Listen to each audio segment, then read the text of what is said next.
Basically, the two basic the important type of financial statement are the income statement and the balance sheet, as we have discussed before. Income statement, balance sheet, cash flow statement, and the statement of owner equity that we are going to cover in the chapter of financial statement.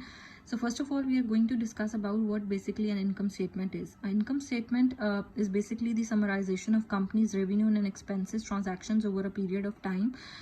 So basically, in an income statement, we summarize the company revenues and the company expenses, and by subtracting the expenses from the revenue, we are going to calculate over net income or net profit. That is basically the main theme or the source of the of the income statement.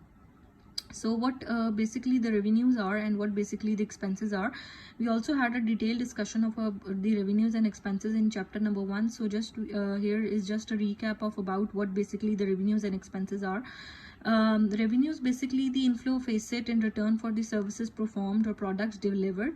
The inflow of cash into the business for the services that you have provided and for the products that you have delivered. In return of that, any money or any income that you earned is basically your revenue. There could be different sources like service revenue, it could be rental income, it could be interest income, and expenses are basically the cost of the goods and the services used in the process of obtaining revenue.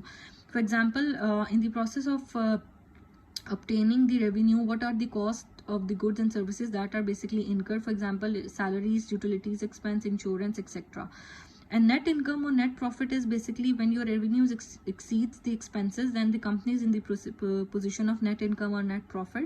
And when the expenses for a particular period of time they exceeds the revenue, then the company would not be in a position of net income or net profit, then the company would be in a position of net loss. So basically, for a net income or net profit, the revenue should always exceeds your total expenses, and when the expenses exceeds the total of revenue, then the company would be in a position of net loss.